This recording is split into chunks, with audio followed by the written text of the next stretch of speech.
In the winter of 1998, the small town of Helena, Montana, was blanketed in thick snow, its streets silent under the weight of early January frost. The wind howled low and steady, brushing against the cracked windows of a modest one-bedroom apartment on the corner of 5th and Cherry Street. Inside, the old heater rattled, doing its best to keep the chill from creeping into the bones of a man who sat hunched over a scarred wooden table. His name was Walter Craig, a 56-year-old former construction foreman who, less than a year ago, had lost everything. Walter had worked the better part of his life building homes and roads across Montana. He was respected for his precision, known for the calm he brought to chaotic job sites. But the company folded after a failed expansion project, and with it, his retirement savings vanished in a wave of mismanaged funds and broken promises. His wife, Clara, passed 2 years earlier from a sudden illness, and his son, Eric, now lived 3 states away, busy raising his own family. Walter's life, once held together by the reliable rhythm of work, love, and purpose, had unraveled. For months he drifted. Days blended into nights as he moved from odd jobs to unemployment checks, from hope to something darker and quieter. His struggle wasn't loud. It wasn't the kind people notice on street corners or headlines. It was invisible, internal. The kind where the mirror stops reflecting possibility and starts only returning fatigue. But that morning in January, something shifted. Walter stared at the frost forming on the inside of the glass and thought about Clara. She had always been the one to believe he was more than just a man with calloused hands and a clipboard. She had a saying taped to their refrigerator for years. "You don't find strength. You build it." He used to laugh at that, but today, the words clung to his mind like warmth. He pulled out a notebook from the drawer, one Clara had gifted him for their last anniversary. Inside, its pages were still blank. Walter opened the cover and stared at the empty space. He didn't know what he was going to do with it. All he knew was that if he didn't start putting something down, he would lose himself completely. So he wrote one line: "I will not be defined by what broke me." The next morning he wrote again. One paragraph became 2. 2 paragraphs became pages. Over time, he wasn't just recording thoughts. He was rebuilding a voice he thought he had lost. It wasn't eloquent, and it wasn't poetic, but it was real. Walter began writing stories about the men he used to work with. The time they rebuilt a washed-out bridge in the middle of a rainstorm. The younger guy who quit halfway through a job and came back months later just to thank Walter for believing in him. He wrote about the blistering summers and the bone-freezing winters. About Clara. About the aching silence that followed her absence. And slowly he wrote about himself. Not as a broken man, but as one who had endured. By the spring of that year, Walter was volunteering at the local community center, reading to teenagers who'd been expelled from high school. Most of them didn't care for books, but they listened when Walter spoke. There was something about his voice, grounded, tired, but steady, that made them pause. One day, a boy named Caleb, barely 17 with a history of fights and suspensions, asked Walter why he bothered coming every week. Walter looked at him, the corners of his mouth lifting in a quiet smile. Because struggle doesn't mean failure. It's raw material. If you shape it right, it becomes something solid. That line stayed with Caleb, and it stayed with Walter too. By the end of the year, Walter's stories had grown into a small collection. The center director, impressed by how the teens responded to him, suggested they publish some of it. Walter resisted at first. He wasn't a writer. He was just trying not to drown. But then he thought about how long he'd spent silent, how long he'd let life tell him he was finished. The book was called Turn Struggles into Strength. It didn't become a bestseller. But in Helena and later in Billings and then in Butte, small groups began passing it around. It found its way into libraries and school programs. People read his stories and saw themselves. They saw pain, yes, but also fight, grit, and the slow, sometimes stubborn way a soul comes back to life. In the spring of 2002, 4 years after that first line in the notebook, Walter was invited to speak at a vocational training center for adults returning to the workforce. He stood in front of a crowd of 50 people, some younger, many older, and he told them about the January morning when he almost gave up. He didn't tell them what to do. He didn't offer miracles. He just told the truth. You don't wait for strength to show up. You make it. You make it every day you decide not to quit. Every moment you turn hurt into hunger. Every hour you build something, even if it's just the next step forward. That afternoon, a woman named Linda approached him. She was in her late 40s, recently divorced, jobless, and barely hanging on. She clutched his book to her chest and said, "I thought it was too late for me. But now I'm not so sure." Walter nodded. He recognized that look in her eyes. It was the same one he'd worn 4 winters ago. What began as survival had become service. What began in silence had grown into sound. And what began in loss was now rooted in purpose. But Walter's story didn't end there. In fact, it was just beginning again. Because 1 week after that talk, he received a letter. It was handwritten and came from a high school English teacher in Spokane, Washington. She had stumbled upon his book in a thrift store and had begun reading it to her students during class. One student, a 16-year-old girl named Angie, had connected deeply with Walter's words. She had been planning to drop out, having grown tired of trying to stay afloat in a chaotic home and an indifferent world. But after hearing his story, she asked to stay after class. She wanted to write her own. The teacher asked if Walter would consider visiting. Not as a speaker, just as a man who had found something in the ashes and carried it forward. And so, Walter packed a small bag and stepped onto a train bound west. The snow had melted now.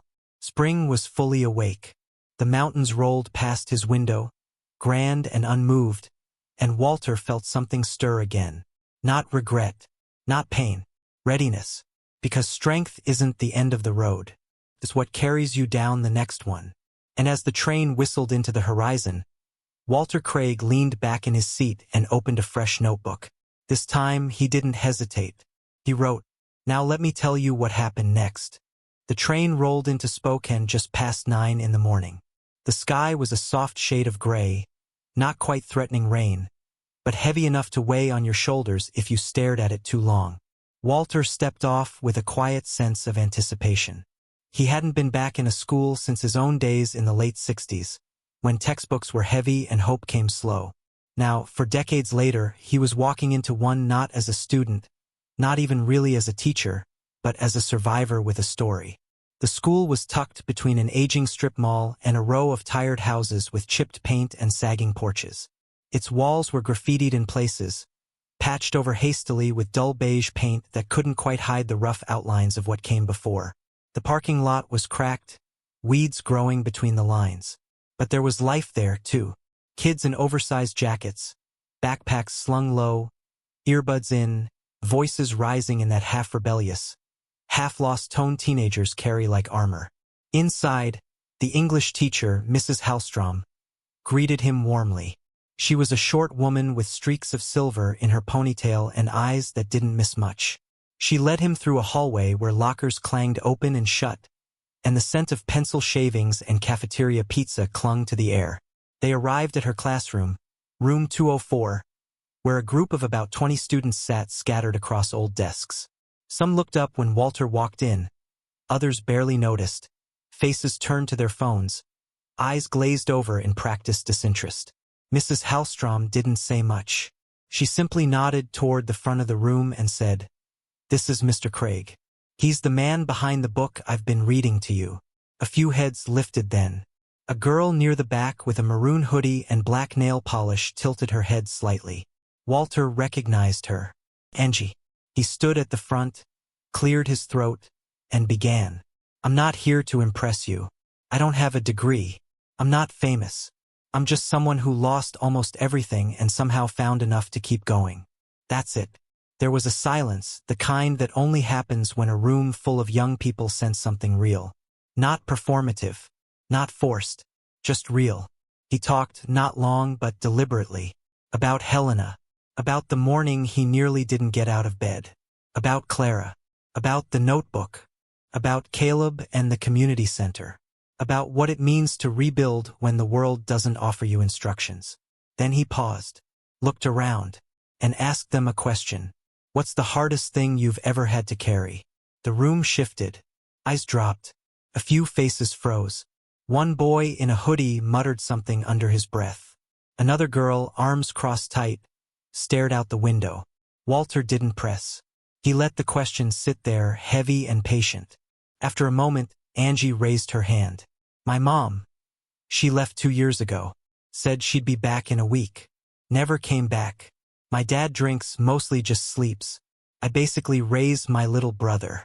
Sometimes I think about running away. But I don't. I stay. I don't know why. Walter met her gaze. You do know why. You just haven't named it yet. But staying? That's strength already. Something cracked open in that room after that. Another student talked about getting kicked out of 3 schools. One girl shared how she couldn't read until middle school because no one noticed she needed glasses. One boy admitted his older brother was in jail and everyone told him he'd end up the same. But he wanted to prove them wrong.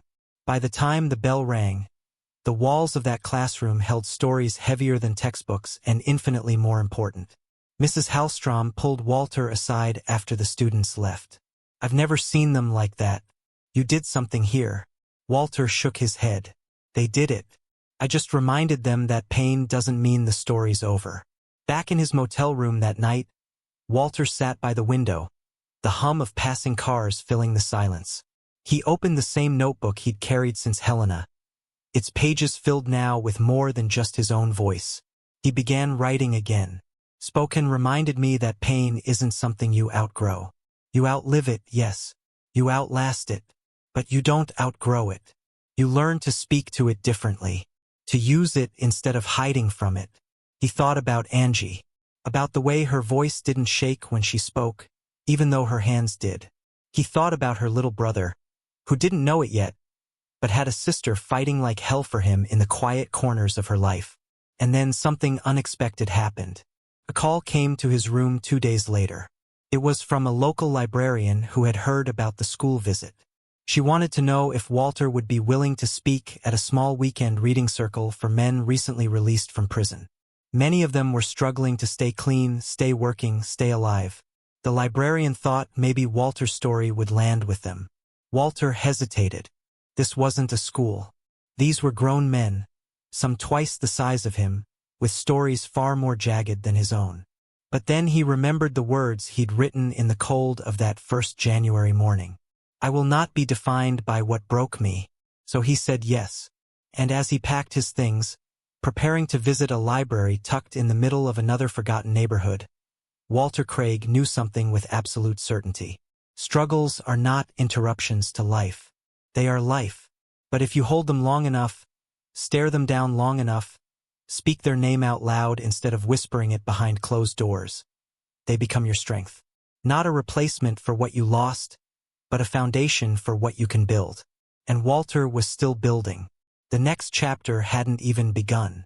The library sat on the edge of a rundown commercial strip in northeast Spokane, surrounded by vacant storefronts and a lingering quiet that never quite felt like peace. Walter arrived 20 minutes early, the sleeves of his gray coat still damp from the morning mist. He stood outside for a moment before walking in, staring up at the modest brick facade like a man preparing to step into the unknown. Inside, the building smelled of old paper and forgotten corners, something Walter found oddly comforting. He was greeted by Lena, the librarian who had called. She was in her late 30s, with an easy smile and a tiredness around her eyes that suggested she'd seen more than most people gave her credit for.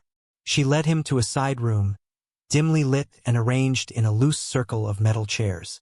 There were maybe a dozen men already seated, some with their arms crossed, others looking away, others fidgeting like they wanted to be anywhere else. They were ex-cons, as Lena had warned, some fresh out of the system, others years removed but still carrying the weight of their time behind bars. They had all read pieces of Walter's book, apparently passed around among the group after one of the men found a copy in a second-hand store. It had stirred something in them, some flicker they weren't used to feeling. Curiosity, maybe, or recognition. Walter didn't rush into speaking. He sat among them first, letting the silence settle. Then he said, I was never in prison. I haven't fought the fights some of you have, but I've known what it's like to feel forgotten. I've known what it's like to feel like your story ended when everything fell apart. A man with a tattooed neck scoffed under his breath. And what, writing some book is supposed to make you feel better about it? Walter didn't flinch. No, writing didn't fix me. It didn't erase what I'd lost. But it gave me something to push against. Something to carry that wasn't just regret. When your hands are busy building something, even if it's small, even if it's just words, you don't feel as empty. Another man, bald and broad-shouldered, looked up. You think writing can do that for anyone? I think honesty can, Walter said. Whatever form it takes. Words, woodwork, music, cooking, service. Doesn't matter. What matters is putting yourself back in motion. Struggles only crush you if you stop moving under them. That was when Joe spoke up. He was the oldest in the room, maybe in his late 50s, with deep-set eyes and a voice that sounded like gravel. I was a mechanic before prison. Best in 3 counties. Now, no one will hire me. They see my record, they look away. Walter nodded slowly. Then fix something else first. Doesn't have to be a car. Fix something small. A chair. A clock. Anything. Then fix something else. People forget, but skill remembers. The hands don't forget what they're good at. They just wait for the chance to prove it again. A quiet filled the room. And slowly something changed.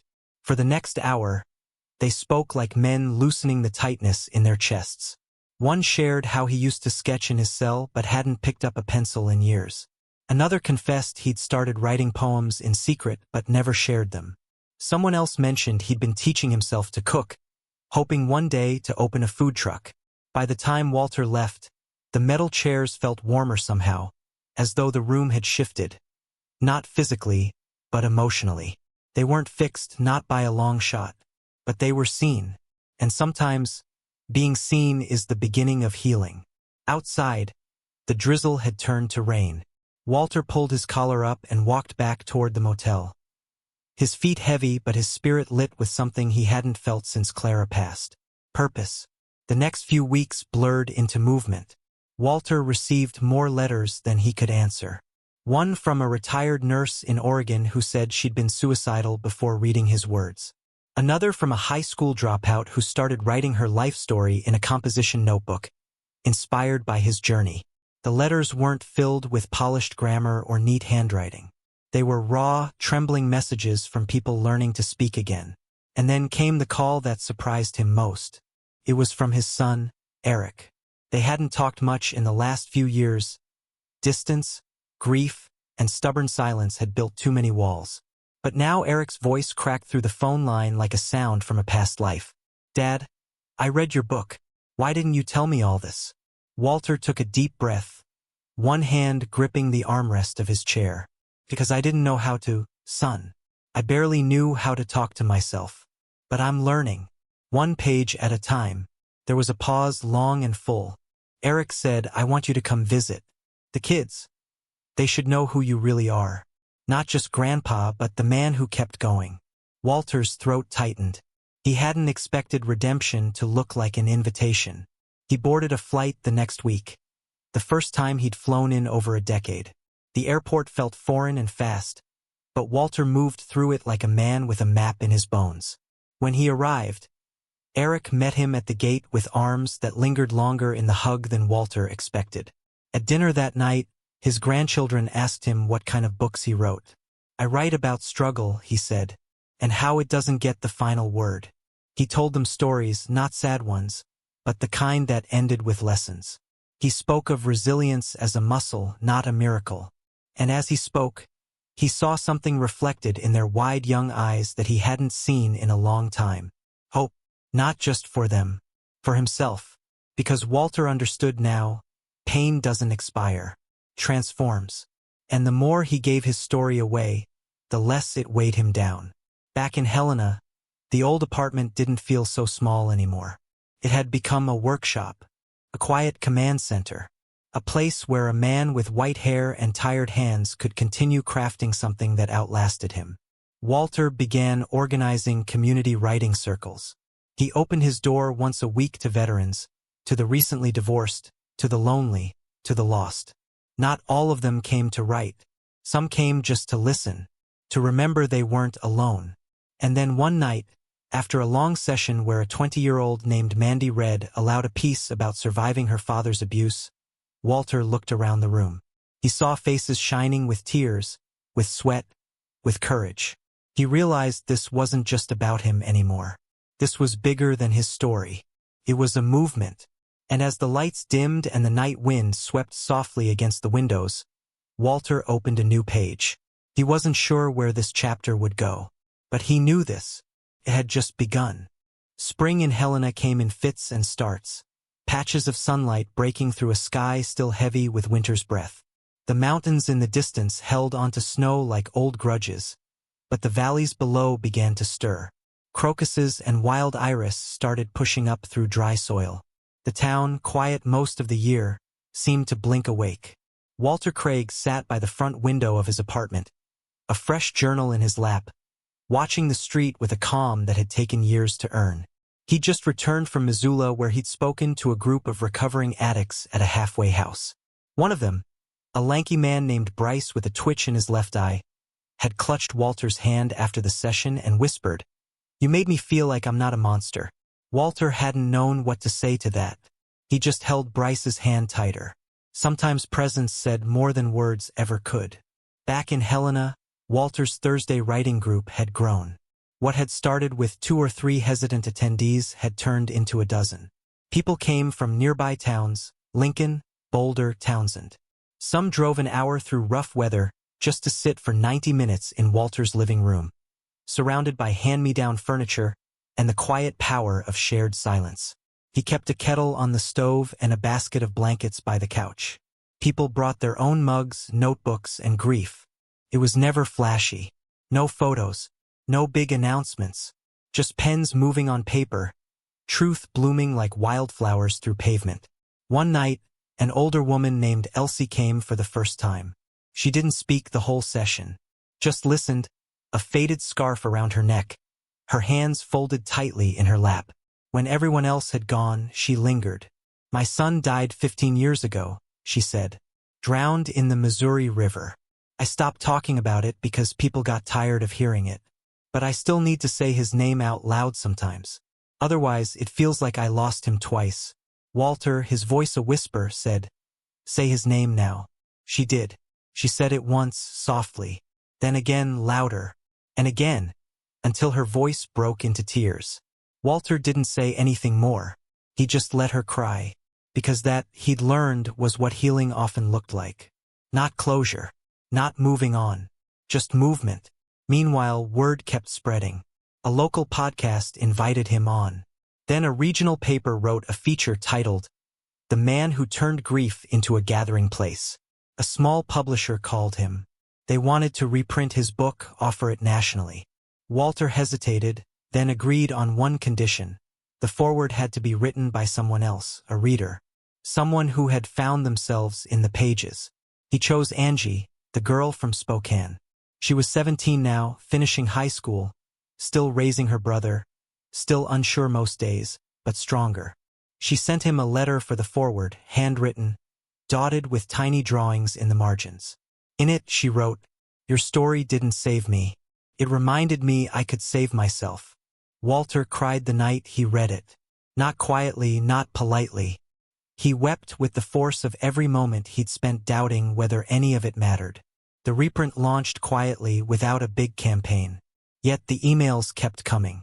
From truck drivers, from single mothers, from prison librarians, from trauma nurses, from kids in group homes, people who didn't read often, didn't trust easily, but who saw something in Walter's words that made them stay on the page just a little longer. And through it all, Walter kept writing. He wrote about mornings, about how they were hardest when the house was too still. He wrote about nights, about how sometimes you reach for someone in your sleep, long after they're gone. He wrote about scars, not as signs of weakness, but as proof of healing, as reminders that the body, like the soul, wants to keep going. One essay, "The Weight I Still Carry," went viral, not because it was flashy, but because it told the truth in a voice that didn't try to be poetic. It simply said, "I miss her. I miss the version of me that existed when she was here.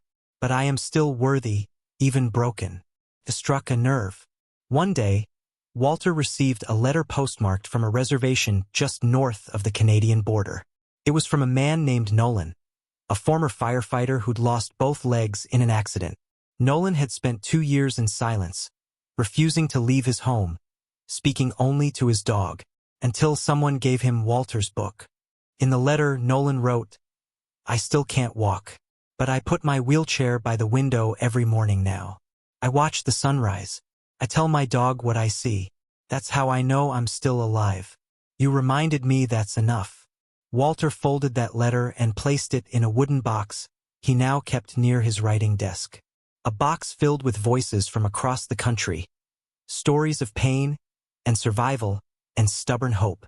And though he still had hard days, days when the ache of Helena's absence came roaring back, when the apartment felt too quiet and time moved too slow, Walter knew the difference now. He wasn't waiting for healing. He was walking through it. One late April afternoon, Walter stood in front of a crowd of 50 at a community center in Bozeman. He looked over the faces, all ages, all kinds. Some tired, some curious, some skeptical. He didn't start with a quote or a clever line. He said, "You're not done yet. I don't care how tired you are, how long it's been since you felt whole. If you're breathing, there's still more to do, still more to give, still more to learn." Life didn't stop when things broke. It simply turned the page. So ask yourself, not what did I lose, but what do I still have? That answer might be the beginning of everything. He paused, and someone in the back whispered, "Amen."